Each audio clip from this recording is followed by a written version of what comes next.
Hey y'all, it's your girl Demissus. Demissus with the kisses, that is. Mwah. Well, somebody want to know what's going on tomorrow night, May 15th, 2023. Check out this sneak peek. That's what you need to do. Check out the sneak peek and make sure you tune in. It's going to be a show. Explosive. Make sure you tune in. 9 p.m. Eastern. Bye.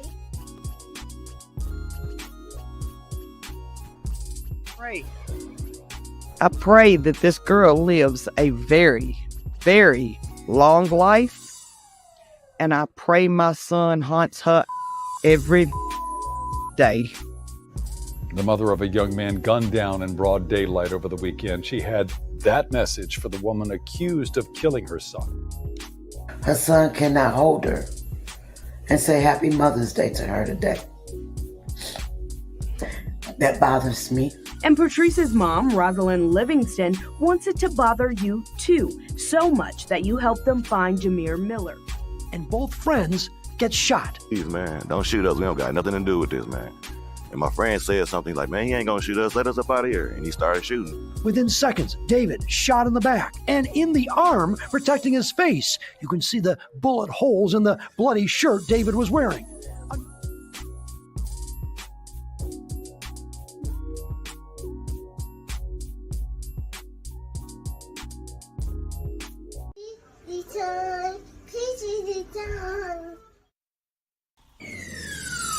Let's talk about real life issues, love and relationships. Let's have a good time with the missus. Let's talk about celebrities. Let's talk about caring events. Let's talk about things you don't see on regular TV. So join in on PGT Time. PGT Time. Tune in on PGT Time. PGT Time. Come join us on PGT Time. PGT Time. Join us on PGT Time. PGT Time. Yeah. But guess what? This is PGT Time. On PGT Time, we cover the Black community. I don't give a damn what they do. If it interests me, I'm showing y'all. I'm showing y'all flat out.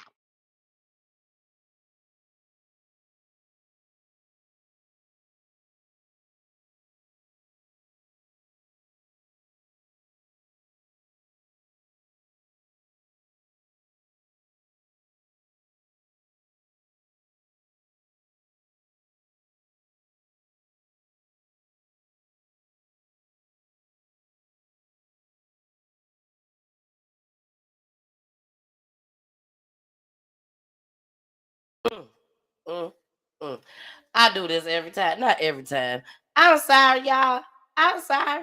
It's your girl, the missus. The missus with the kisses, baby. Maybe y'all wasn't supposed to hear what I was saying. Maybe that's what it was, okay? So welcome to PGT Time. Thank y'all for joining me tonight. Y'all know on Mondays I'm solo dolo, unless I got a special guest, and no special guest tonight. Unless y'all want to pull up on me now. If y'all want to pull up on me, you're always welcome to pull up on me, okay? Now, I'm still a little clogged up, but hey, I'm getting better. I'm getting better. Shout out to getting better. Shout out to getting better. Shout out to God. Shout out to God. But again, thank y'all so much. We are about to just go ahead and dive right on in, y'all, because when I tell y'all I have a show for y'all tonight, go ahead. Please start sharing now, okay? Please start sharing now. I won't be able to keep putting that banner up there. We got to see what's going on and everything, because in there be acting crazy. But hey, Kayla like, oh, she got me laughing already. Girl. But some of them laughs gonna go on ahead. They might turn into tears tonight. I don't know. We might have to share some tears tonight, y'all. I'm just saying. Hey, Audra, I see you down there, girl. Audra laughing too. She laughing too, y'all. Miss Joyce in the building. Hey, Miss Joyce. Hey, Joseph. Hey, girl. How y'all doing? Thank you for joining. And everybody else that's watching on all of the other 4 platforms. You're on Roku TV tonight. Shout out to Roku TV. If y'all at home, y'all kicking it, and you're looking on your phone and you got Roku TV, go ahead and put it on Roku TV. Okay? Go and put it on Roku TV. Sit back, relax, because that's what you're going to have to do tonight with this show. You're going to have to sit back and relax. This is not going to be one of them shows that you're going to be able to bounce out and bounce back in. Nah. When I tell y'all I got an all storyline down, set up for y'all tonight. Yeah, that's what we're doing tonight. So, hey, Amber, I see you, boo. I see you in the building. Let's go ahead and get into our fair usage. I love you all so much. Don't forget to like, share, and subscribe, okay? Like, share, and subscribe. Subscribe over there on YouTube for me. I really appreciate it. Go and follow me on TikTok, baby. Go follow me on TikTok. Shout out to my cousin Tam. Hey, Tam. My cousin Tam. Hey, girl. Shout out to her. She has been helping me grow my TikTok. So I appreciate it, cousin. Your techniques are working. It is working. Y'all, I'm trying to get to 1,000, okay? I'm trying to get to 1,000 followers over there on TikTok so I could go live over there too and show them some of this crime that, hey, they need to see it too. I don't give a damn. They need to see it too. Explicit language. And also allegedly. We got to definitely make sure we say that tonight, baby, because ain't no telling what I'm going to say. But I tell you one thing. I'm finna bust y'all heads with this first clip. I tell you that much. Karen versus Karen. Here we go. Fair uses first, though. Warning. Federal law allows citizens to reproduce, distribute, or exhibit portions of copyrighted motion pictures, videotapes, or video discs under certain circumstances without authorization of the copyright holder. This is called fair use and is allowed for purposes of criticism, news reporting, teaching, and parody, which doesn't infringe of copyright under 17 U.S.C. 107. We begin tonight with a dispute in Converse that ends with a woman pulling out a gun and threatening to shoot her next door neighbor. Shoot you. Police later arrested the woman who had the gun pointed at her. KSAT investigates. Dylan Collier spoke with a defense attorney. His take on the developing case may surprise you. On March 4th, Bismarck Lane resident Margot Vasquez said she was forced to move a neighbor's bed frame that had been set out for bulk trash pickup several times as it was over the curb and making contact with her car. Vasquez told KSAT a decade of frustration with neighbor Shirley Barr was running through her when she walked up to Barr and delivered a two-handed shove. A surveillance camera above Barr's garage continued to roll as Barr walked inside her home, then emerged half a minute later, opening the door of a truck and pulling out a handgun. I'll shoot your down. Converse police called to the scene, charged Vasquez with misdemeanor assault after Barr complained of shortness of breath and had red marks that could be seen by responding officers. Barr, who did not respond to a request for comment, was not charged. And we see the bed frame sort of on the edge of the property line. Criminal defense attorney John Hunter, who is not involved in the case, analyzed the footage for KSAT and gave us his legal opinion. He says Converse police followed Texas law and got it right. The question here we need to start with is Ms. Barr on her own property? Yes. Is Ms. Vasquez interfering with Ms. Barr's property? It appears so, at least in part.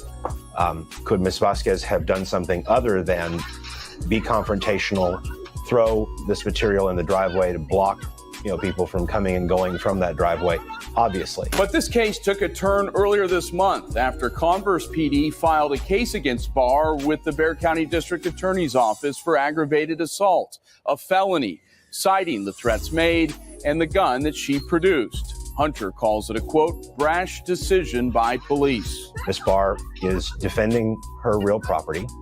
She's not using violent force when the conflict starts. Ms. Vasquez is the initiator of that conflict. And there's extremely strong language being used in combination with physical force. A DA spokesman confirms both cases are with its intake division and are now under review. For KSAT Investigates, I'm Dylan Collier. Baby, Karen said, hey, y'all ain't the only one playing with guns. She said we can play with guns too. We can play with guns too. This woman went and got her gun. Now, the woman shouldn't have put her hands on her. I ain't gonna even lie. She shouldn't have put her hands on her. But that's the thing. We don't always have to resort to our tool, okay? That's why I showed this video. Beat that woman down. You done got arrested anyways. You know what I'm saying?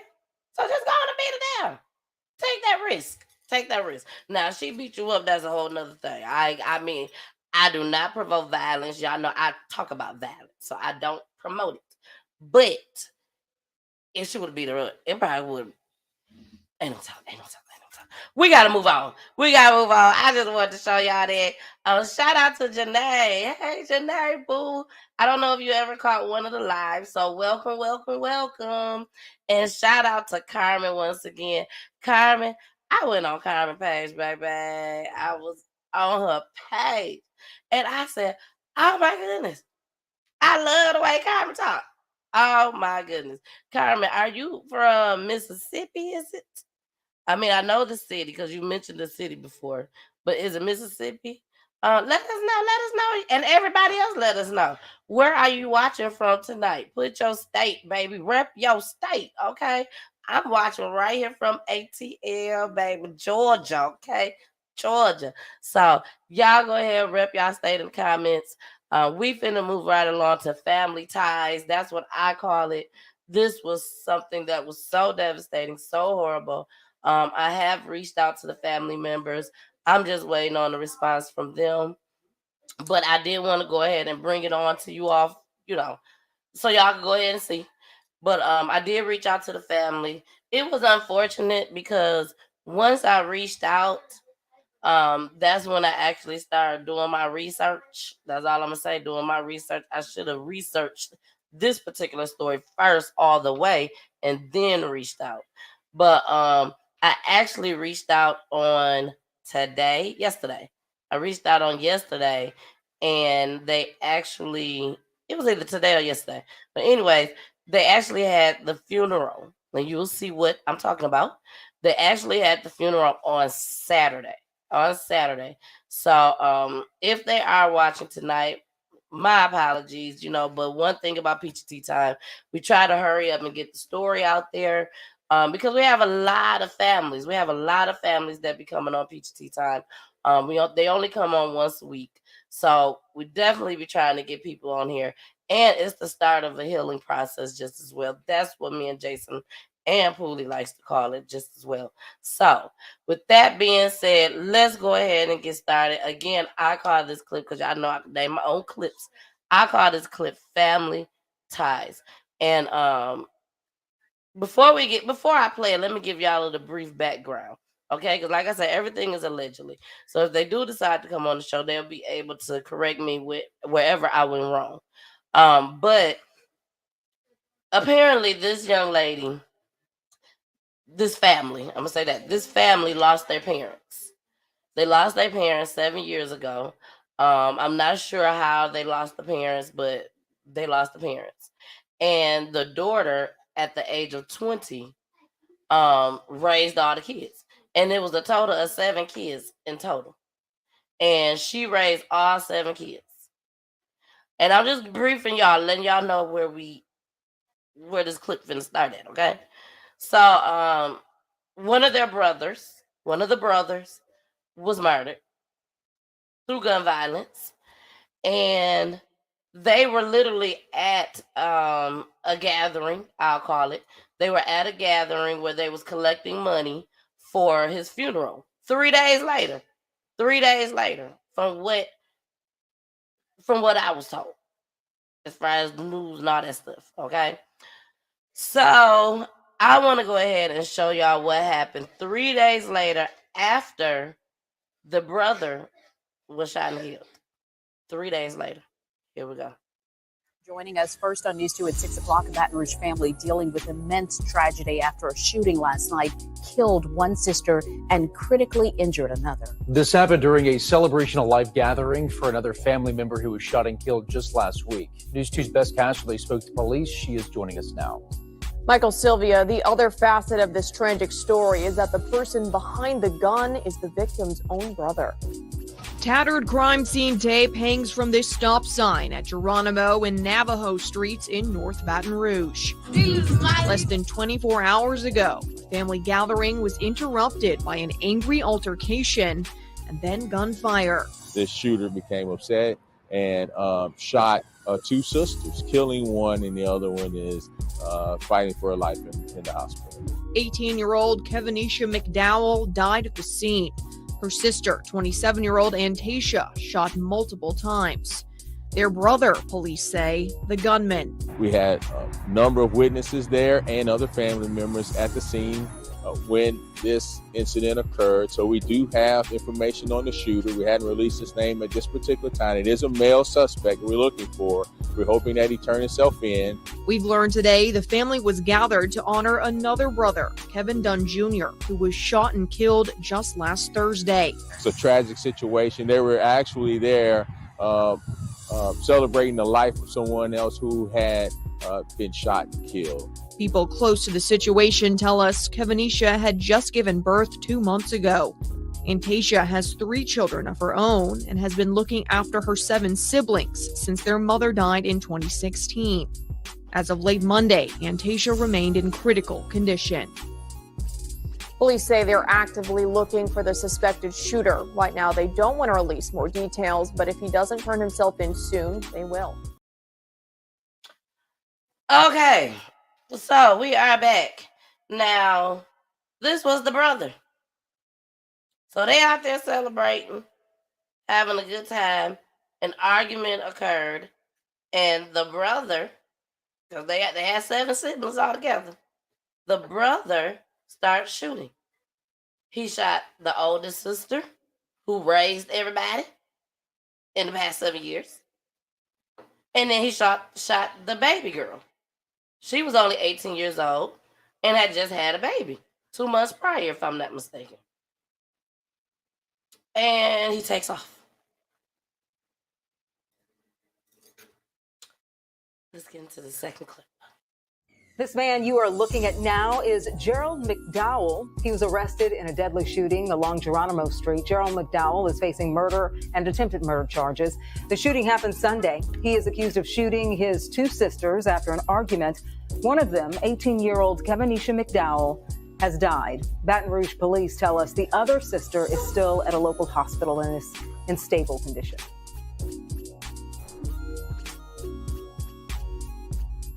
About the situation at this moment, until that time come finally my siblings to rest together. 2 siblings lost to gun violence here in Baton Rouge just days apart. Good evening, I'm Lester Dewey. You may remember this story. Police say a woman and her sister were both shot by their own brother just a week ago. One of them did not make it, but now the family is making funeral plans for 2 people. Our Miranda Thomas shares their story tonight. It happened so fast, nobody can react to them but try to run for safety. Antasia McDowell is recovering at home after being released from the hospital just days ago.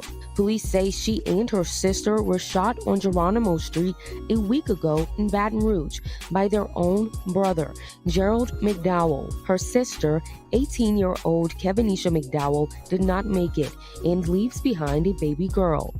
I just try to keep going to keep my strength up and trying to get over this, but I won't be able to walk for a long time.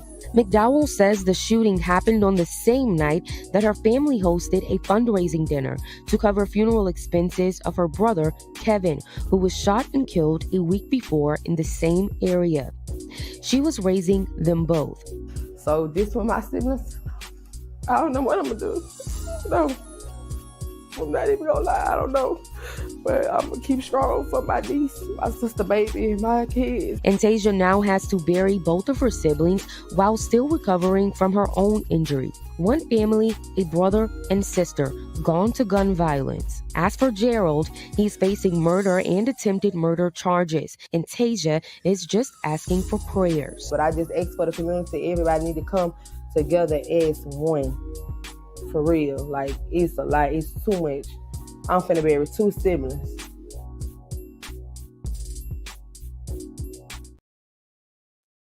Baby, when I tell you that was so heartbreaking to me, so heartbreaking. God spared this lady's life just as well. But her sister, it was time for her to go be with the Lord. But he spared her life. The oldest sister that has been taking care of these kids for the past 7 years. And this is the things that I get. That's the only thing that I can really say at this point. Like, this is the things that I get.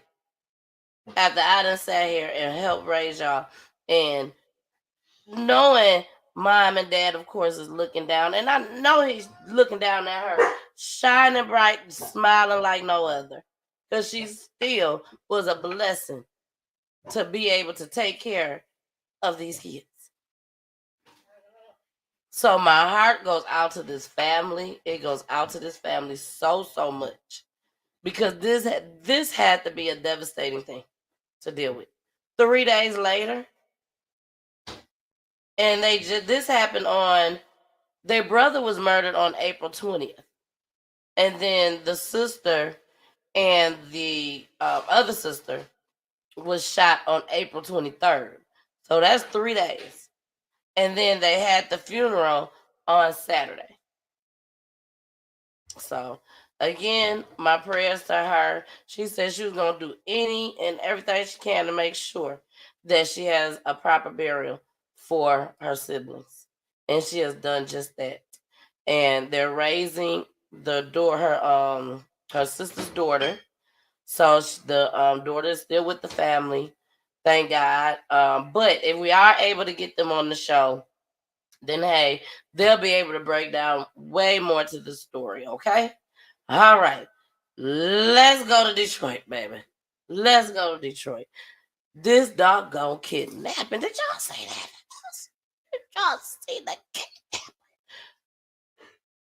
Baby, when I tell y'all, let me see.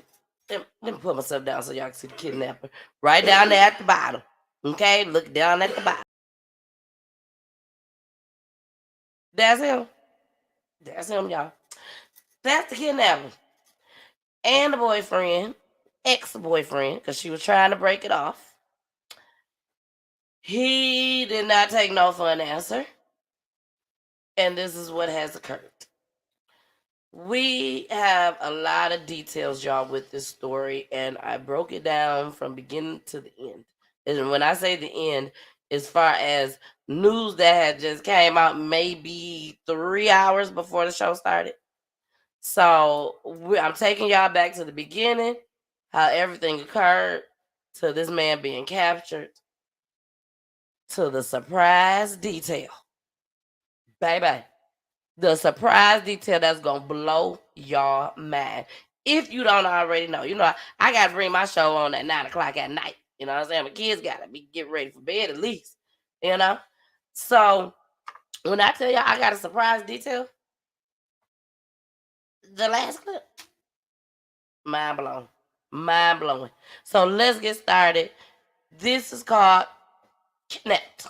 Here we go. Detroit, Michigan, baby. Following breaking news from Detroit, police are searching for a local nurse after they say she was kidnapped outside a Detroit hospital.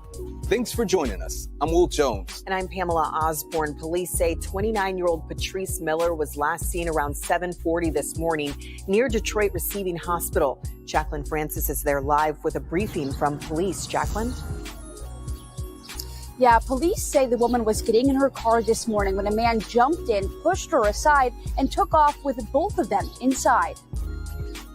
Detroit police are calling it a kidnapping. 29-year-old Patrice Wilson was reportedly taken around 7:40 this morning. We're asking and we're actually seeking the safe return of our victim. The local nurse had just gotten into her car in a parking lot near Detroit Receiving Hospital when a man jumped in. And he approached our victim as she was getting into her driver's side of her vehicle.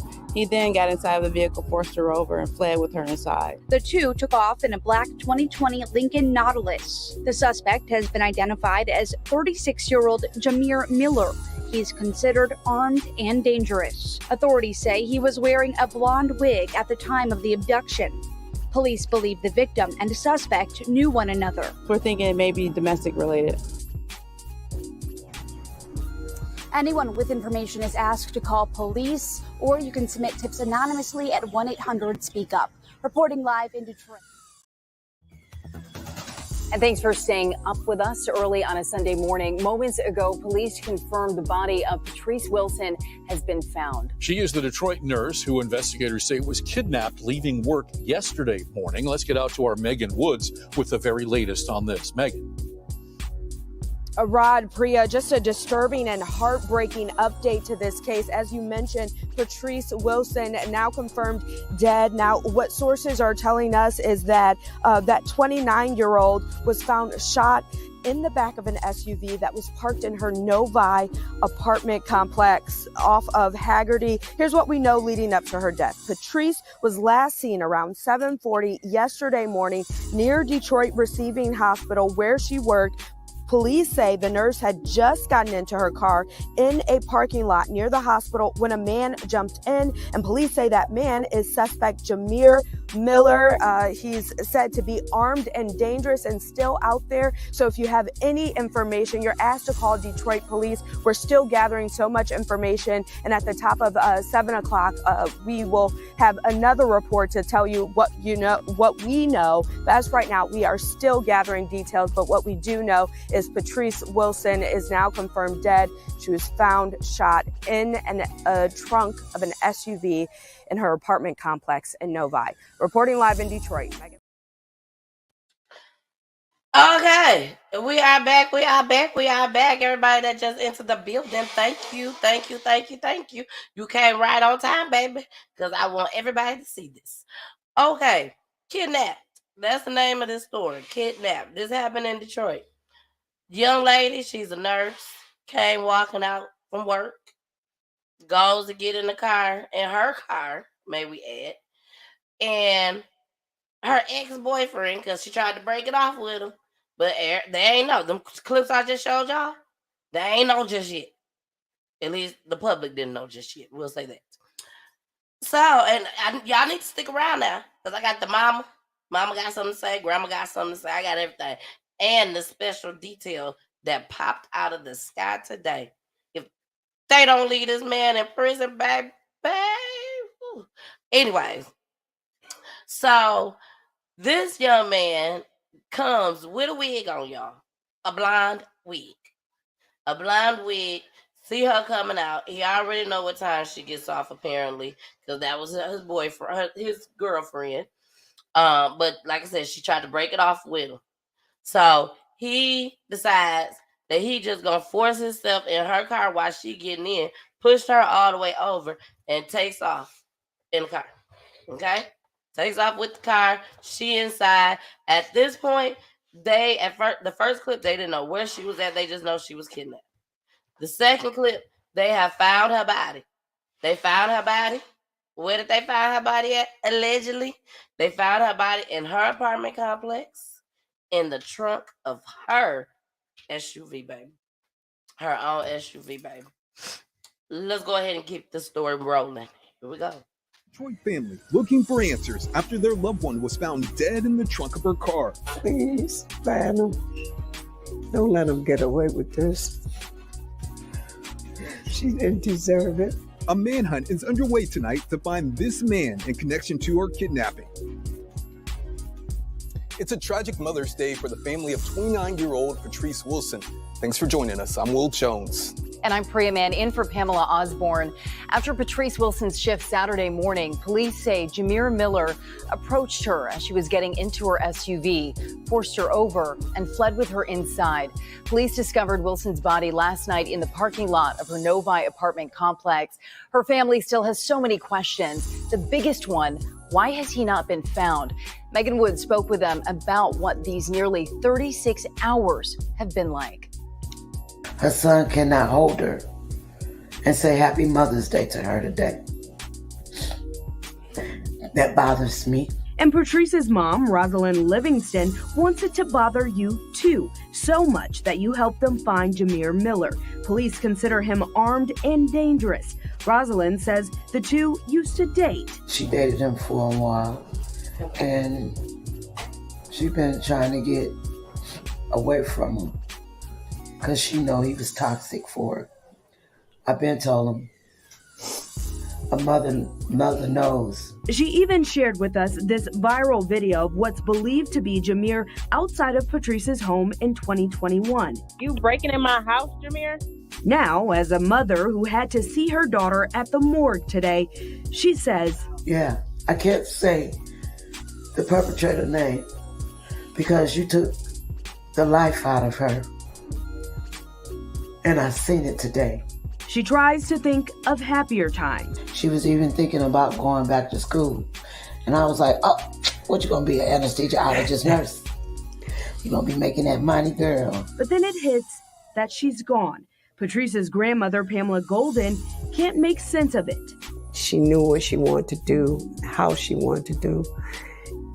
She was a good girl. She didn't deserve this. She definitely didn't deserve this. Someone knows something. They're sure of it. I need the streets to talk. We need to find the person who killed Patrice so she can have some justice. If you have any information, you're asked to call 1-800-CRIME-STOPPERS or Detroit Police Department. In Detroit, Megan Woods, Local 4. All right, thank you, Megan. Again, take a look at your screen. Police are also looking for 36-year-old Jamere Miller. Investigators are looking for a black 2020 Lincoln Nautilus with Michigan license plate number OPK-S20. Anyone with information is asked to call police right away or submit tips anonymously through Crime Stoppers at 1-800-SPEAK-UP. Hey, Mama Peach in the building. Hey, Pooh. Happy Mother's Day again, because every day is Mother's Day for you, baby. And Lakeisha is in the building. Hey, Lakeisha. Thank you for joining us tonight. Now, let me say something. Because remember when y'all heard the mama say it's time for the streets to start talking? Baby, she wasn't lying. She wasn't lying. This girl became missing on Saturday. Mother's Day Eve. And she has a child, and she has a mother, and a grandmother. But she became missing on Mother's Day Eve. Then, here comes Mother's Day. Mother's Day comes, they find the body in the trunk of her car, in her apartment complex. And they had to go and tell her mom this on Mother's Day. Jesus. On Mother's Day. It was so many of us out there enjoying ourselves with our mamas, having a good time, loving, spoiling, just having a great time with our parents. But there are other with our mothers. Some people did have their fathers to come along just as well. But some people didn't have their mothers here. You know what I'm saying? Some people didn't have their grandmothers here. Some people lost their mothers, the day before. 3 days, a year, 2 years, 10 years, regardless. This woman had to endure on Mother's Day that her child was murdered and put in her trunk. Baby, when I say horrible, when I say that's horrible, that's horrible. But we ain't done. We ain't done. We ain't done. We ain't done. When I tell y'all, I got the surprise clip again that's going to blow y'all mind. The surprise clip, and it's coming right up. It is coming up. But let's get back into the story. According to a source of ours, Patrice Wilson was found dead in this Novi apartment complex early Sunday morning. Her body was found with gunshot wounds stuffed in the trunk of her own car. The last time that Patrice was seen was early Saturday morning when she was kidnapped. According to Detroit police, Patrice Wilson was leaving her overnight shift outside a Detroit medical center when this suspect, Jamere Miller, approached her wearing a blonde wig. Saturday, we spoke to Wilson's mother, Rosalind Livingston, who at the time told us, I got a call. Someone said they were talking to Patrice on the phone and they heard her screaming. Her daughter's phone went dead after that. Detroit police said Miller approached Wilson as she was getting into the driver's side of her car and forced her over, then fled with her inside. Livingston revealed to us that Miller was her daughter's ex-boyfriend, and he was obsessive. Here's what she had to say on Saturday. The more she pulled away, he was sending flowers. If you go by her house, there's things at her door that she kind of like left there to let him know that I'm not accepting things from you. Wilson's mother also shared with us that Patrice was very smart, and so she was holding out hope that her daughter may be able to talk her way out of the situation.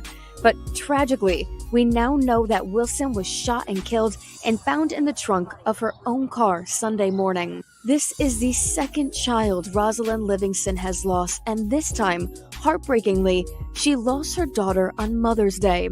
Livingston described her daughter Patrice as quiet, studious, and a good mother. She said she was leaving work Saturday to take a nap and go to her second job. Patrice Miller leaves behind a son. DMC has released a statement expressing how sad they are about this situation, and police are not commenting on Jamere Miller at this time. Reporting in Breaking news on a murder manhunt. Sources are telling us that the man wanted for kidnapping and killing a 29-year-old nurse has been captured. And that is where we start our news this noon with breaking news. Thank you for joining us. I'm Rhonda Walker. Police say that Jamere Miller kidnapped Patrice Wilson on Saturday from Detroit's Receiving Hospital's parking lot. Her body was then found the next day. Within the last 30 minutes, we have learned that he is now in custody. Sean Lay got a chance to get that update from investigators. And Sean, I understand you also talked to Patrice's grief-stricken family.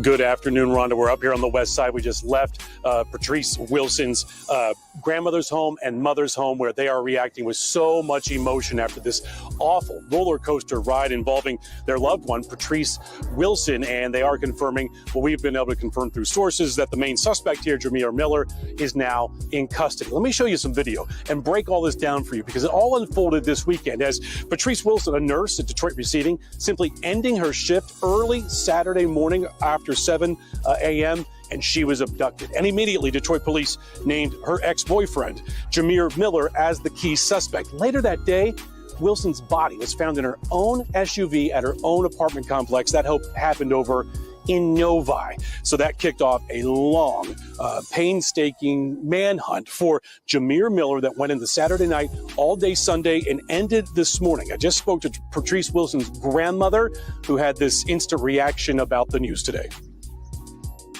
How did you find out? We got a call this morning saying that they had picked him up, and we're so happy about that. Now we got to go forward. You know, it's still a lot of more questions that need to be asked, but right now we need to try to get her laid out, and my daughter's kind of really upset right now. So Patrice Wilson's grandmother is saying, yes, we found out from Detroit police that Miller is in custody. So they're reacting to that. At the same time, Rhonda, planning Wilson's funeral. Just an awful situation here. We're looking into details on how Miller was taken into custody. We're hearing that perhaps he turned himself in at some point this morning. We will get to that. But right now, officially from DPD, we're waiting for a 4 o'clock news conference from DPD. We'll have it covered for you, but we can confirm that Miller now is in custody. That manhunt is over. Back to you. All right. Detroit did their thing. Detroit did their thing. My hat off to them. This happened on, she was kidnapped on Sunday. And I'm sorry, she was kidnapped on Saturday. My bad. And on Saturday, her body was found. She was kidnapped on Saturday. And on Sunday, her body was found in the trunk of her car. And he turned himself in, baby. He turned himself in. It's a sad situation. It's a very, very sad. Like, who said that in the comments? Who was that? That's it. BG. Hey, BG. BG said, very sad. Accomplished young lady deserved better. He looks very mean. Yes, she was very accomplished. She was a nurse doing her thing. She had a son. The man was abusing her. They was in a domestic violence situation per her mother. And you all heard that on the clip that I played. So it's very unfortunate. It's very unfortunate. Hey, SK Miles, thanks for joining us tonight. Thanks for joining us. And everybody out there, thank you so much for joining us tonight. Now it's time for the surprise twist. Is y'all ready for this? This is the last clip on Kidnapped. This took place in Detroit for those that are just coming in. Also, before I play this surprise twist that y'all don't want to miss, I promise you that. I have an assistant now. Yes, we moving on up in Feature Tea Time World, y'all. We moving on up that ladder.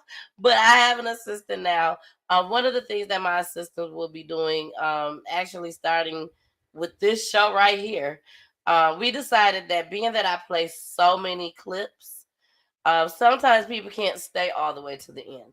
So what we will be doing, well, my assistant, she will be breaking up the clips, each story. So from the time that I started the kidnap story all the way to the end, we're going to go ahead and just post that video on YouTube, okay? So all the clips will be posted on YouTube under the video tab or under the live tab, okay? Under Peachy Tea Time, time spelled with the Y. So make sure y'all subscribe. If you are not subscribed, please subscribe, okay? But it will be shown over there. You could go over there and see it. They should be no longer than 15, 20 minutes each, okay? So let's get into this last one. The surprise twist. Let me go and take the banner down, baby, because it is right now. The surprise twist is right now. Coming up right now. Watch it. Here we go. Let's start first with this awful murder of a Detroit nurse. The chief a few minutes ago classifying this homicide as a domestic situation. Apparently, that nurse we spoke of, Patrice Wilson, and this suspect, Jamere Miller, had recently broken up, and he would not take no for an answer. We understand that he turned himself in Sunday at the Detroit Detention Center alongside his attorney, and those charges for now are pending. But after his picture has been circulating here on Fox 2, really all over social media the last couple of days, some things have come to light. And apparently Miller is tied to another missing woman from back in 2011. It's freaky. When news spread last weekend that 36-year-old Jamere Miller was wanted in connection to the kidnapping and murder of local nurse Patrice Wilson, it hit differently for this family. Jamere, the grandson, say, "Ma, Daddy on TV." They was sitting in the living room, and he was watching TV, and he was on the news. Jamere Miller Sr. is linked to a missing nursing student, 24-year-old Bianca Green, who went missing in 2011, last seen in Inkster. She was pregnant. Miller and Bianca had dated and have a child together, Jamere Jr. Here is Miller at a Crime Stoppers press conference back then, holding their son. It's hard being a single father, and it's hard for me to even tell him what's going on. We ain't never give up hope, but we was trying to give Jamere the benefit of the doubt. But now, after 12 years, this family is questioning everything after learning Miller was arrested in connection to Patrice's death. She was found shot to death in the trunk of her car in Novi after being kidnapped leaving for work at Detroit Receiving Hospital Saturday. In Bianca's case, family always suspected foul play. You know she wouldn't have left Jamere Jr. She wouldn't have never left Jamere. That was her, like her Velcro. She wouldn't have never left her son. Miller has an extensive criminal history for gun and drug charges, assault, drunk driving, and running from police. He was questioned but never charged in Bianca's disappearance. Romulus police, who led that case, did not respond to our calls to see if the case will now be re-examined. What do you hope comes out of this now that Jamere's in custody? That we get some type of closure. Chief White very much aware of that case involving Bianca Green. He says they're now working with Romulus police, sharing notes, comparing investigations to now see if this changes anything from a case. This family has been desperately looking for answers over the last 12 years. I can't imagine it wouldn't be re-examined at this point. Now, involving the latest homicide that we were discussing earlier, no charges against Miller at this point. We will continue to keep in touch with the prosecutor's office. Reporting. I ain't on mute. And I put that logo, that banner up there on purpose. If y'all don't sit there and give me my doggone credit, how I sit there and I find these clips for y'all, baby, it takes time to find this stuff and put this stuff together. Baby, when I tell you, when I saw the very first clip, I said, oh, PGT time, got to see this. I got to put my research on for this. It's a must. It is a must. Baby, when I tell you, when I saw that last clip, I had already been saying, I got all these clips to show them. I got all these. I cannot add another clip. Baby, when I saw that, I said, oh, we will be adding this clip. I could not believe this. This man could have possibly, allegedly, took out Bianca.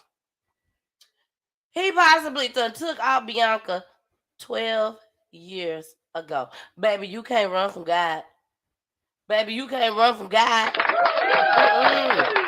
You can't run from him. Baby, you will get caught one way or the other. Even if they never find Bianca's body, you best believe he finna be in there for both of them. Because he ain't coming out. He is not coming out. I just couldn't believe it.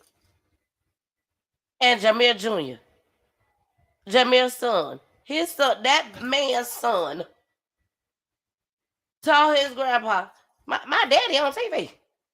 Daddy is on TV.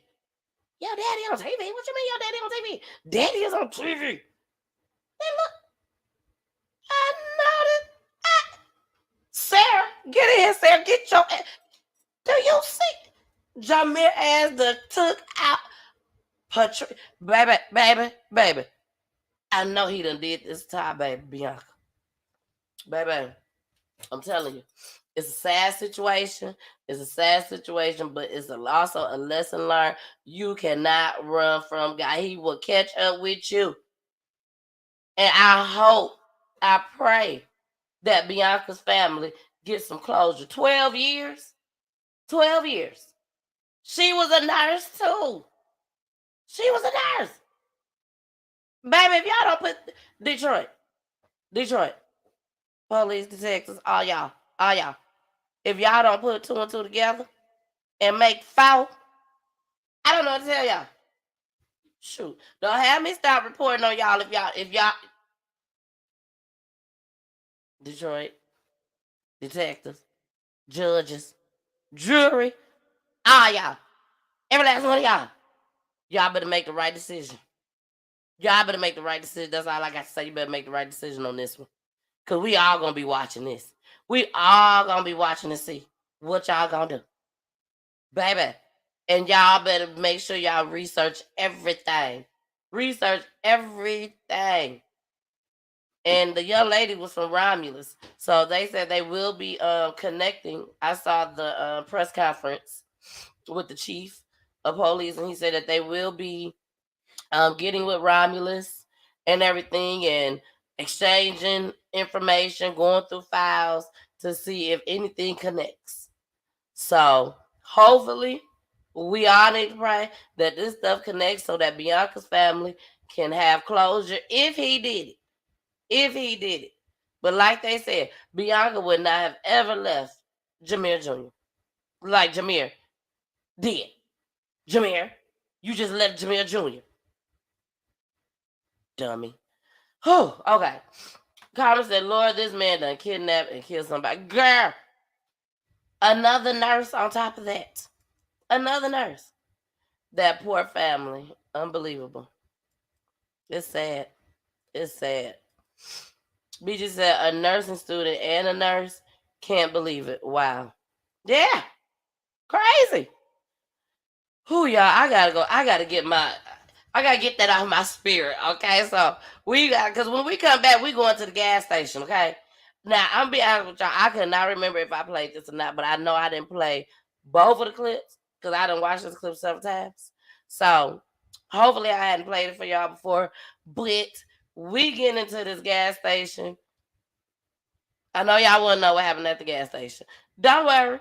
You're going to see. But first, let's get into this commercial break. Here we go. Don't forget to tune in each and every Wednesday night at 9 p.m. Eastern, 8 p.m. Central, and 6 p.m. Pacific for Peachy Tea Time, Peachy News Edition. On Peachy News, they have families that come on live to tell their loved one's story on how they were murdered through gun violence, domestic violence, the prison system, and even by the police. Tune in each and every Wednesday night. Come join us on Peachy Tea Time. Peachy Tea Time. Hey y'all, it's your girl, the missus with the kisses, baby. Mwah. Y'all enjoying the show? Is y'all enjoying the show, baby? We are getting it in each and every Monday, 9 p.m. Eastern. We are on Roku TV. Make sure you subscribe to my YouTube page. Make sure you follow me on my Facebook pages. And also follow me on Twitch and IG just as well, baby. Each and every Monday. Each and every Monday. Where I'm solo dolo, baby. Unless I got a special guest. But I love y'all so much. It's so important that you share these videos. So please continue to share. I love you all. Bye.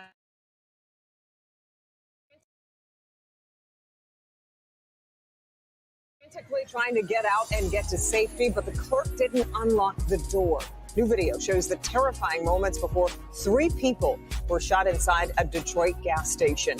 Police say the argument between a customer and a gas station clerk led him to shoot 3 random customers. Thanks for being with us. I'm Kimberly Gill. I'm Devin Skillian. The argument was allegedly over $4. And as it escalated, the clerk hit a button locking the doors, but that left 3 other customers with no way out. And shortly after, bullets were flying, leaving 1 person dead, 2 others wounded. Sean Lay, the big question here is whether the clerk bears any kind of responsibility. Good evening, Devin. That clerk has not been arrested. The clerk has not been charged, but we can only show you just a little bit of this video from inside the gas station. It is just so difficult to watch. There was nowhere for 3 customers to go. They were trapped when that clerk locked the door, locking them in with the gunman. We asked a legal expert about the clerk's actions. Apart from the legal component, I'm just going to tell you, it's also just so inhumane. I mean, apart from just the legal aspect, it's just inhumane.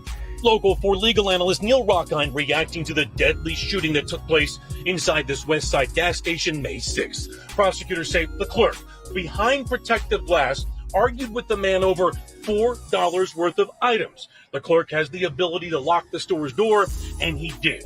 Police say the man arguing with the clerk is Anthony McCrae. McCrae was locked inside the store with 3 innocent customers.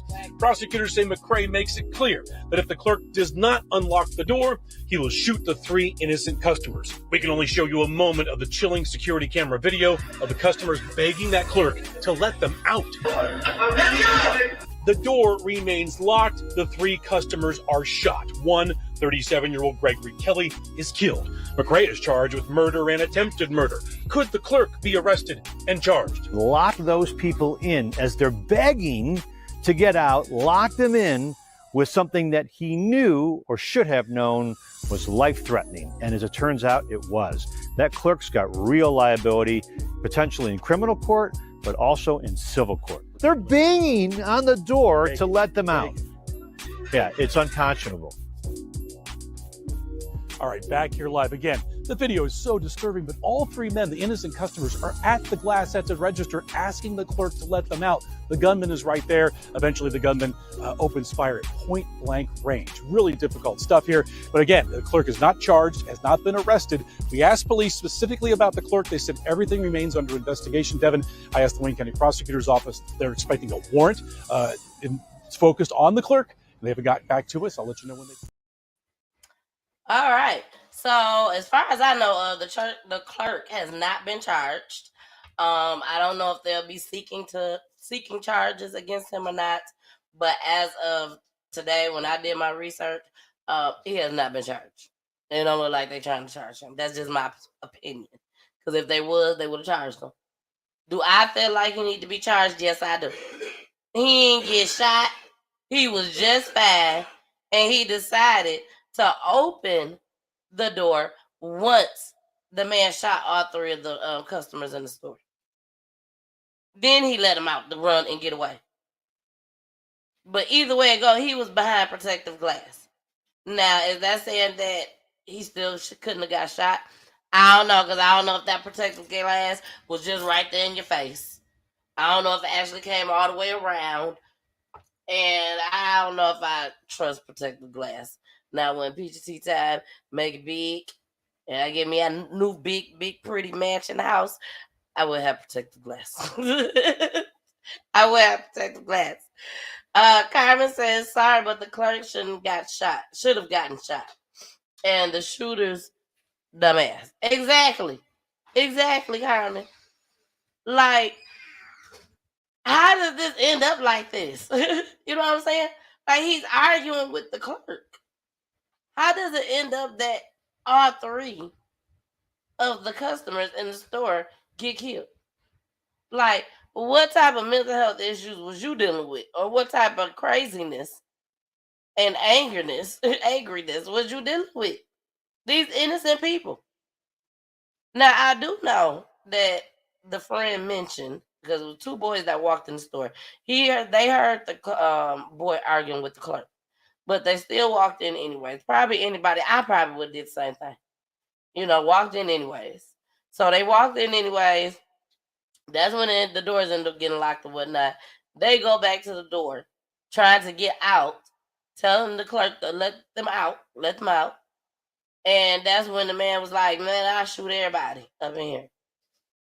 And the friend like, nah, man, let me out. We ain't did nothing. Let us out.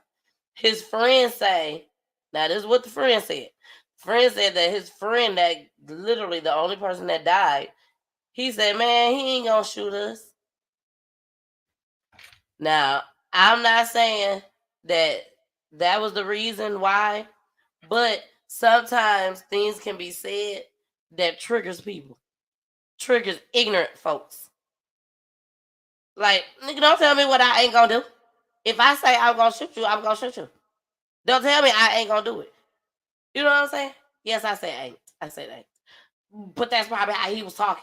He that crazy to do it. He probably talked just like that. Shoot. Yes, Audra, $4. $4. On one of the other clips, they said it was $3. But on this clip that we played, they said it was $4. When a beef starts up, it's best to leave the scene. BG, they tried. They tried, BG. They tried. The only thing I can say is they shouldn't have never walked in the store. But like I said, if you're trying to hurry up, get in, get out, you're going to go there and just run up in there right quick. I don't care about them arguing. You're not going to think that because he's arguing with the clerk that he's literally going to say, I'll kill everybody in here. And this probably your neighborhood store. He said he was going to go get some blunts and some cigarettes. This probably the neighborhood store for this man. That he probably go in this store every day. Same gas station. Probably know the clerk and everything. That's crazy. Oh, no. Just be quiet. Just be quiet. Just be quiet. Just be quiet. I'm telling you. Maybe he shouldn't have said nothing. You is right, Carmen. Maybe they shouldn't have said nothing. Because the more this man was going to get mad, the more in danger that they are in. You don't want to make this man mad. He already mad at the clerk. And the clerk thought he was trying to leave with $4 worth of shit. That's what he thought. Per the news. Allegedly. The clerk thought he was about to leave with $4 worth of stuff, so he locked the door. Who locks the door on the shooter? Somebody that's protect. Oh, hold on, let me put your comment back up.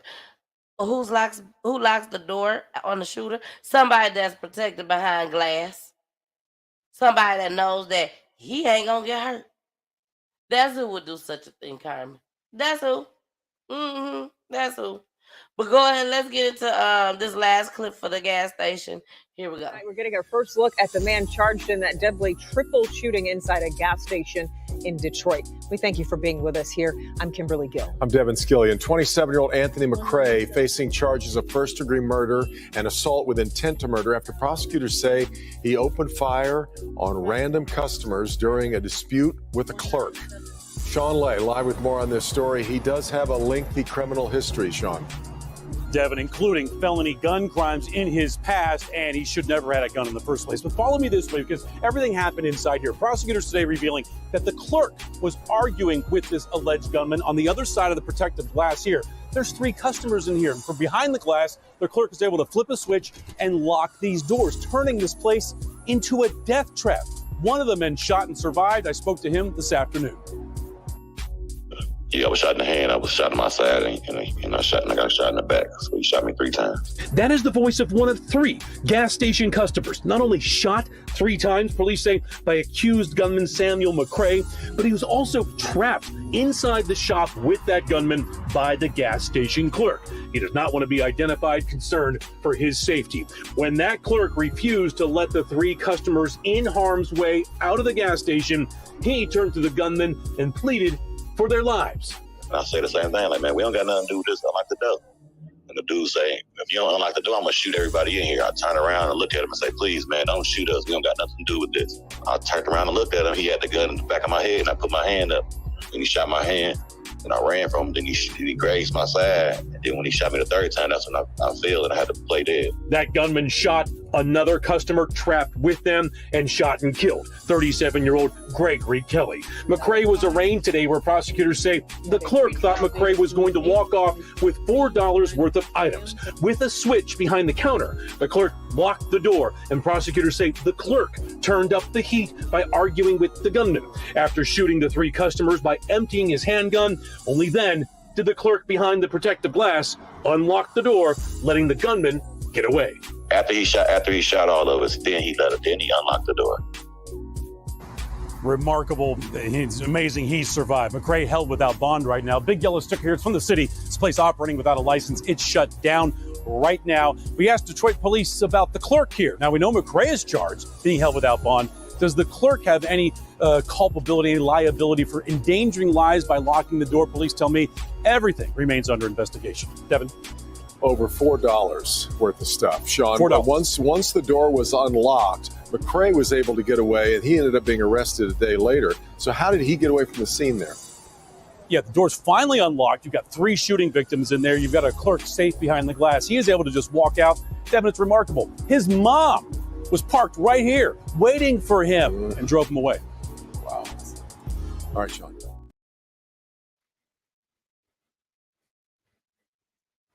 Did they say this nigga was operating without a license? He operating the whole... Oh, Jesus. This man is operating a whole gas station. A whole gas station without license. And you got the audacity. You got the nerves to lock the door. You got the nerve to lock the door. Like, what they used to say back in the day, y'all, you didn't believe fat meets greasy. You didn't think that this boy was really gonna shoot the customers when he sat here and said he gonna shoot the customers.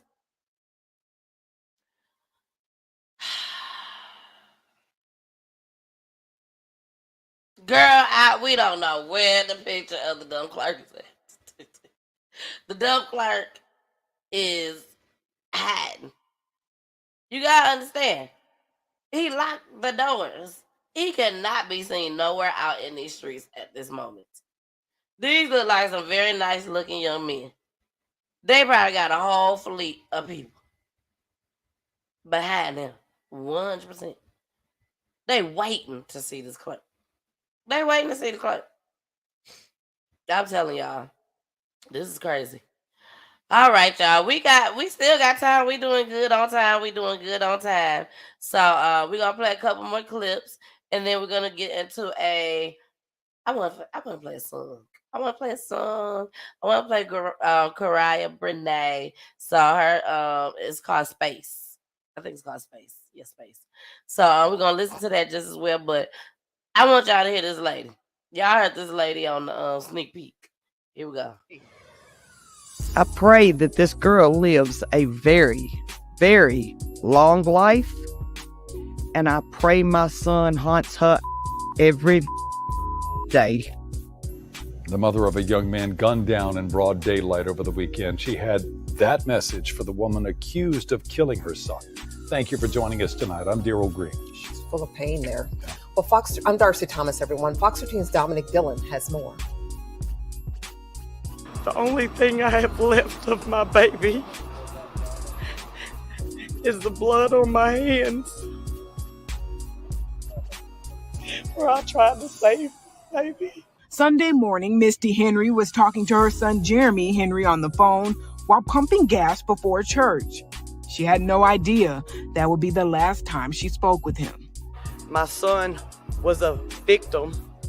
My son was shot from behind without warning. Initially, this woman, Tanir Mathis, tried to paint a different picture, claiming self-defense according to investigators. Police say surveillance cameras at this Marathon gas station at Ridgeway and Knight Arnold tell a different story. According to the affidavit, while Henry was pumping gas, a vehicle pulled up. Mathis reportedly got out with a handgun while another person hopped in the driver's seat. Investigators claim the video shows Mathis walking up to Henry, shooting him several times in the back. She then hit Henry with the weapon and kicked him while he's on the ground, according to police. Henry then literally fought for his life, but lost consciousness. They took my heart. They took my daughter's heart. He was loved by so many people. Video allegedly shows Mathis getting back into the car she pulled up in and her getaway driver speeding away. My child had a job. He worked hard. He was the man of my house. He protected me and my kids. She took that from me. All right, y'all. I'm still sharing the show, baby. I'm still sharing the show. But y'all, that was so sad. That was so sad. You know, a lot of people think that these raggedy, bug infested, rat infested, roach infested, what else?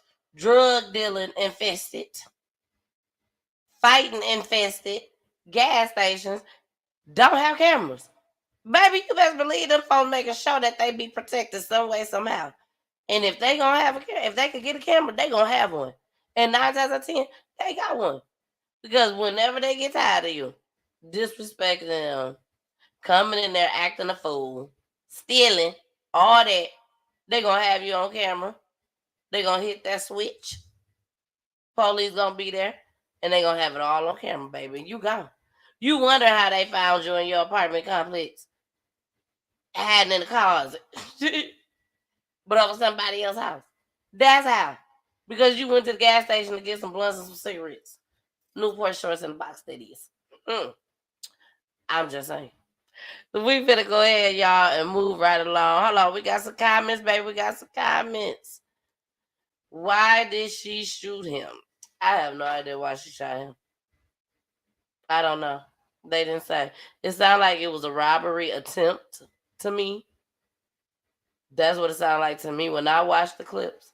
But I really don't know. Maybe one day when everything is said and done, she'll be able to tell the truth on why. So, okay, y'all, let's get into Kariah Brene. Here we go. So much on my lips right now. My tongue tied into knots and twists.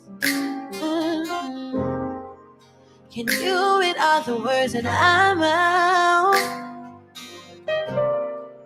Or can you feel me like a kiss? Blowing back in my mind. My thoughts tricking me all the time. Not one more word from you. I think I found a way to say what I want to say with my soul. Please don't let go. I would give you anything, 'cause you are my everything.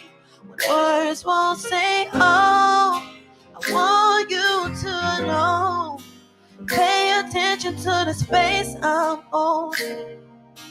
You and for me. 'Cause you're here and you're welcome. Don't thank me yet, but stay for this. And don't hide, 'cause I ain't got no time to wait. 'Cause I made this space. We fill the room from wall to wall and leave no words unsaid. 'Cause I like them, baby. I made her room, invited you, 'cause I want us to lay out and spread, stay with my soul. All right, y'all. That was Kariah Brene. Y'all can check her out on all platforms just as well. And now we are about to move right on along. Carmen said, I love the song. Well, make sure you check her out, Carmen, on all platforms. Kariah Brene. Like Mariah Carey, but Kariah. All right, y'all. Let's get into this one. Two women, they was killed at a celebration. They both were celebrating milestones in their life. And after the club, here we go. Two families going into this Mother's Day weekend. Two women murdered in cold blood early this morning as they left a bar in Jamere. They were there celebrating milestones in their lives, but unfortunately, their lives ended shortly after. WDSC reporter Shay O'Connor is live at the intersection of North Claiborne and St. Philip, where it all happened. Shay? Stella and Gina, behind me, a growing memorial for the two women shot and killed earlier this morning here along North Claiborne. Now, I did obtain some exclusive surveillance video of the shooting. We want to warn you, it is very graphic and disturbing video of the shooting, so we're only going to show a part of it, and you will see some gunfire. This surveillance video shows the moments at least 4 women were seen leaving from the hookah joint on North Claiborne. I'm told one of the women was set to graduate from Nunez College on Tuesday. She was there to celebrate that milestone. The other woman was celebrating her 20th birthday. It was just supposed to be a good time, and it ended up just, unfortunately, 30 minutes before the party was going to end, that's when we heard the shots fired.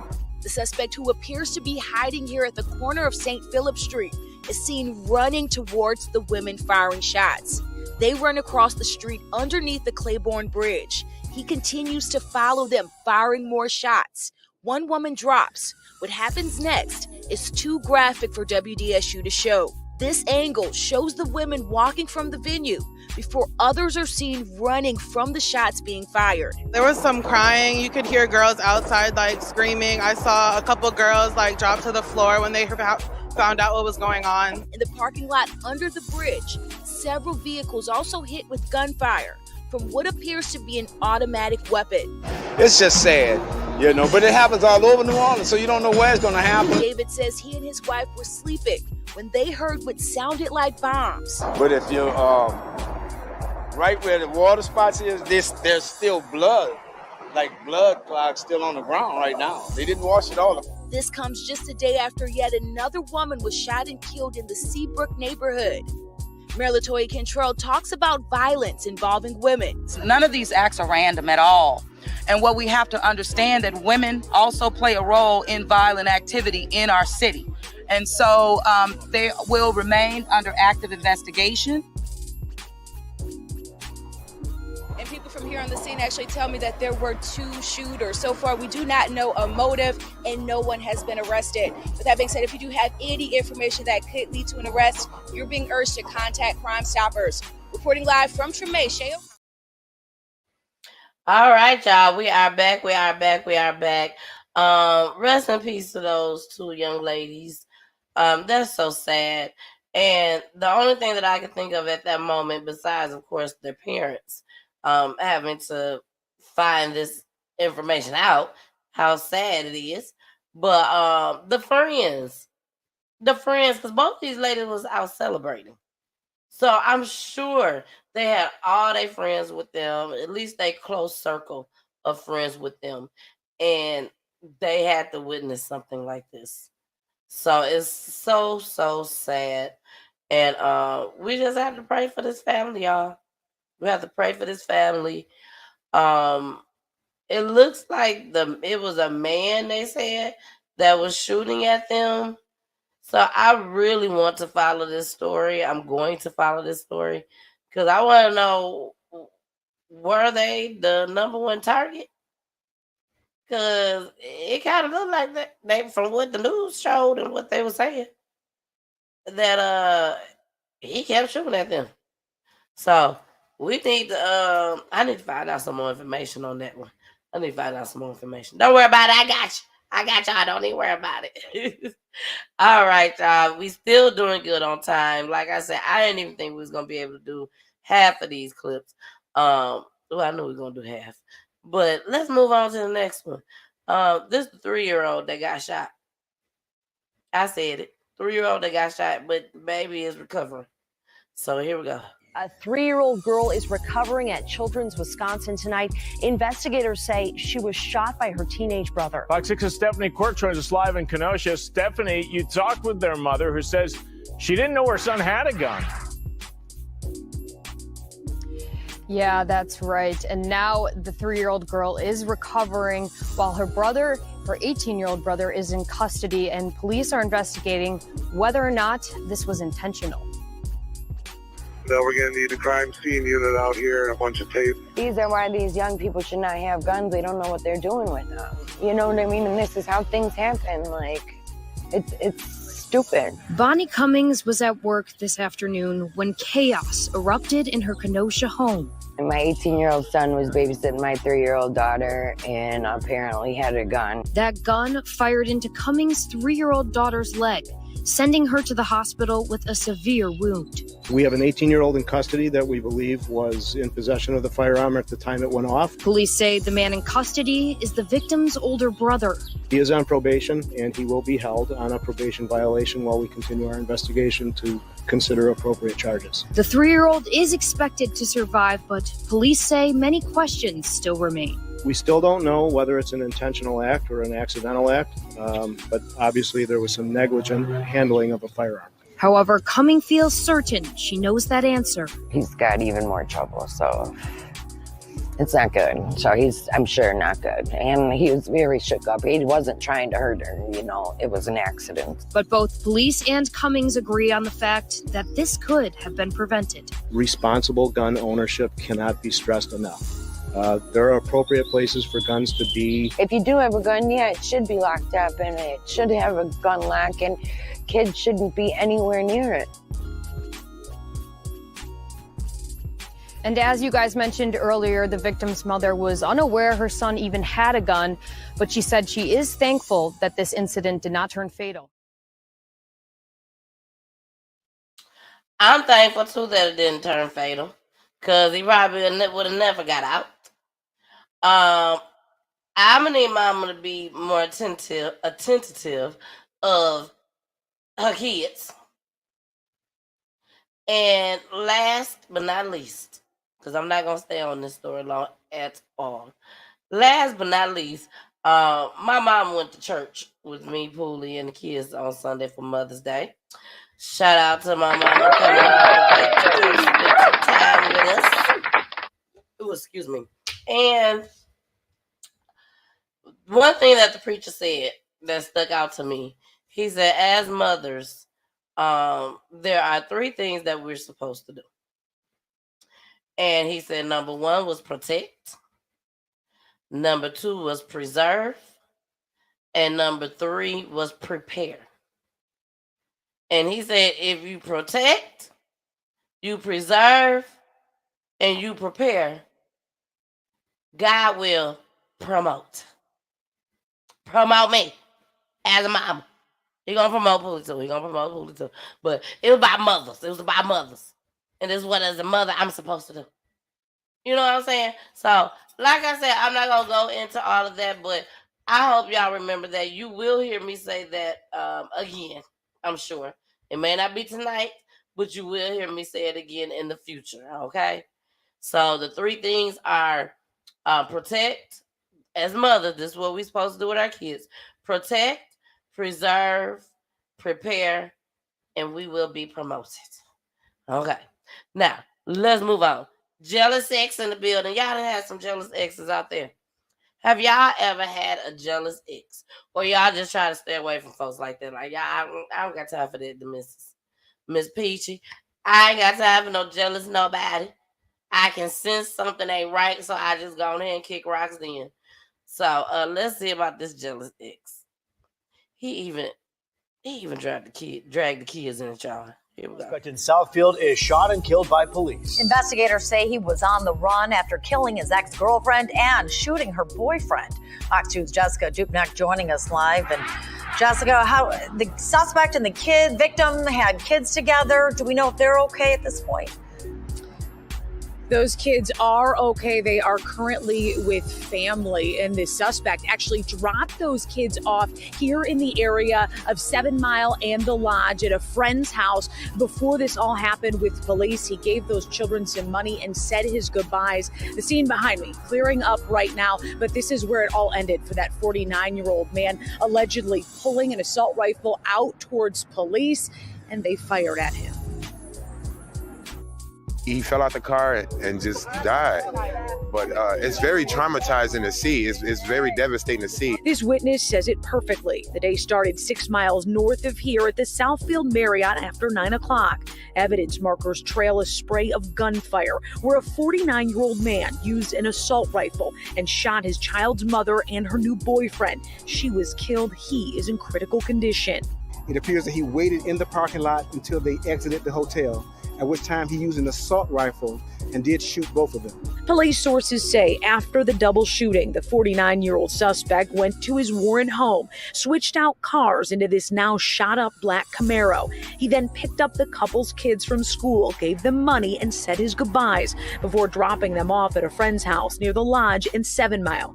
Nearby is ultimately where Southfield police tracked him, trying to pull him over. He lowered the top of the Camaro just prior to us making that traffic stop, at which time our officers tried to engage him. He didn't reach for that assault rifle, and the officers did use deadly force and shot the suspect, fatally wounding him. 3 Southfield police officers were involved in the shooting. The motive here, a jealous ex-partner. There's no excuse for an individual to use this type of violence over a breakup. The new boyfriend, the 41-year-old man that was shot, he is in critical condition, but we are learning that he is stable. Southfield Police Chief crediting that man for before he went in the hospital, he gave them some very important information about the suspect, and that was how they were able to track him to this location here.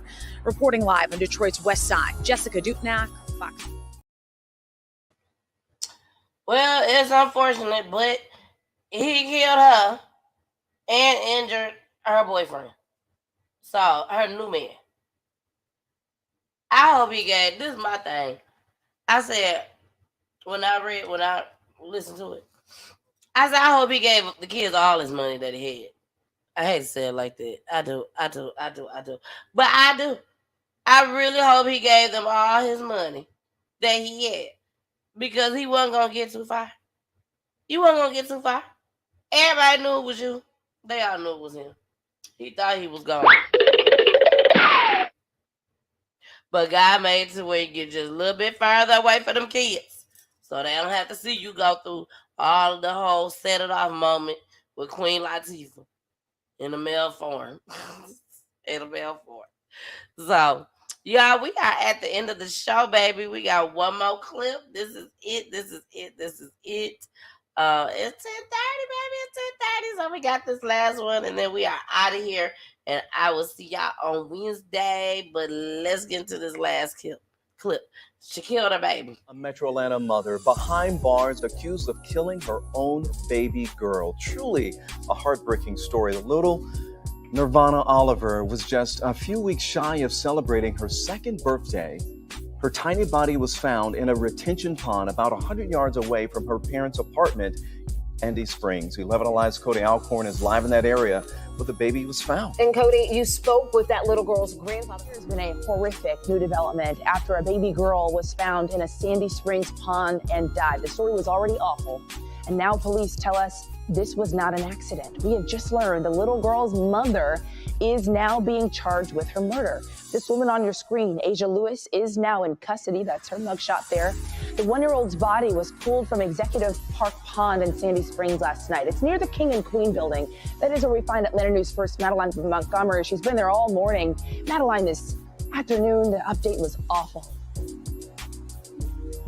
It just is a really heartbreaking situation. You could hear it in the police officer's voice, just how hard this is. He said this is the worst kind of day for any police officer. And he says they still have a lot of work to do. In fact, they're actually back out here at this pond, just trying to figure out what exactly led to this horrible situation.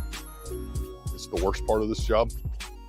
We all get into policing for a lot of different reasons, and none of them are to handle this type of call. It started as a confusing 911 call of a woman having a meltdown at a business park. The father of the child arrived and asked where the child was. At that time, the mother made the proclamation at the bottom of the pool. Then came a frantic search of the many ponds on Concourse Parkway in Sandy Springs for a toddler named Nirvana Oliver. We immediately fanned out along with the Sandy Springs Fire Department and began checking all the water areas in the area to Concourse Parkway. First responders eventually finding Oliver in this pond and rushing her to Scottish Rite. She did not survive. She was almost 2 years old. Ultimately, the investigation has led to the mother, Asia Cabrice Lewis, charged with cruelty to children in the first degree and felony murder. Police still don't know how the little girl died or why she was here. It is an incident that's tragic, but it's one that we'll work through together, and we're doing our part to help solve that and rectify that as best we can for the child. Asia Lewis is currently in the Fulton County Jail, and she's set to be seen for the first time in court tomorrow. And right now, a medical examiner is working to determine what exactly killed baby Nirvana Oliver. Reporting. Hey, Poolie. Thought I'd get that out the way. I know y'all saw Poolie. Let's put it back up. Nah. But for real, y'all, let me tell y'all a little insight on this story right here. So, the young lady, Asia, to me, this would be a real mental health issue. This would be a real mental health issue. So, Asia was standing at the pond, butt ass naked. No clothes on, just standing at the pond. Now, baby daddy live, I'm assuming these are like apartment complex.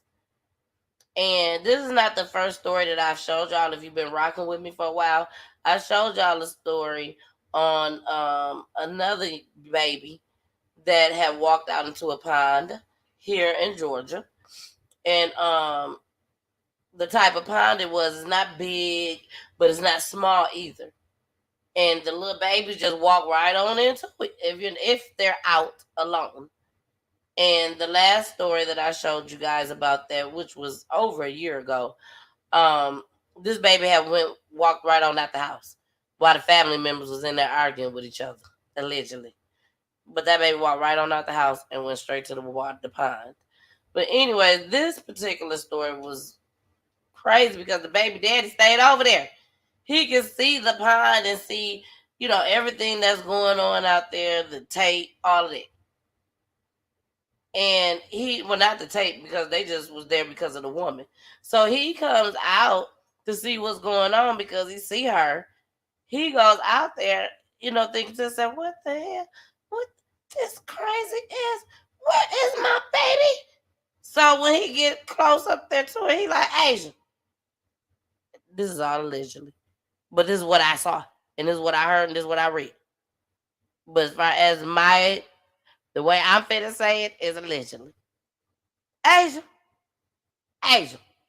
What is you doing out here? What?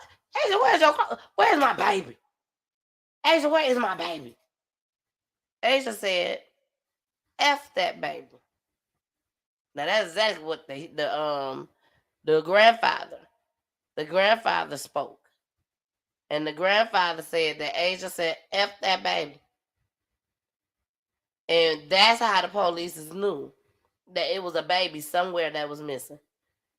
And they ended up searching the pond, and the baby was in the pond. Baby, that's some sad story. Thank you, Poolie. Thank you, baby. That's a sad story. To me, what makes it so sad is that baby daddy was so close. Now, we don't know. We don't know what the circumstances were. She could have called him and be like, look, I can't take it. I'm about to go crazy. I'm about to go nuts. I'm finna do whatever I could do. I can't take it. He probably said, okay, bye. She probably said, come get your child. Come get your child right now. I'm going crazy right now. I'm going crazy. It ain't my weekend. We don't know. I'm just devil's advocate. I don't know. I wasn't there. But I'm just saying. This woman just flipped. And then for her to just look at him and be like, F that baby? That's all I got to say. That's all I got to say. But we're going to pray for this family. I tell you that. We're going to pray for all these families, baby. All these families tonight. The young lady that y'all see in back of me right now with the black hair and look like she got a black tank top on. That young lady, she's the one that in the Baton Rouge story that I showed y'all in the beginning with the sister that raised the kids. And her youngest sister was the one that got killed by their brother. That's what she looked like behind me, right behind me with the black hair. The one up there right here, that's the sister. But y'all saw the sister talking. I'm just trying to move over so y'all can see. But y'all saw her talking. But this one right here is actually the one that was murdered. So, and then of course their other brother who they was trying to, have this whole celebration for, he was murdered. So it's just a sad situation. A sad situation. Carmen said, no words. No words. No words. I get it, boo. I get it. Well, y'all, again, thank you so much for joining. I really, really appreciate it. And we will see you all on Wednesday. Wednesday with me and Jason, we are supposed to be having the Derwin Osborne case that he's incarcerated. But his family feel like he should be out. So we're going to discuss that on Wednesday. The family will be on the show just as well. Hopefully I will be able to get the flyer out tomorrow and get the stream set up tomorrow so y'all can get that and start, putting in y'all reminders and all that good stuff. Okay? But thank y'all again so much. I really appreciate it. I love y'all. I love y'all. I love y'all. We finna get out of here. Again, please remember, starting with this episode, as far as the newest episodes, this episode will be sent over to my assistant.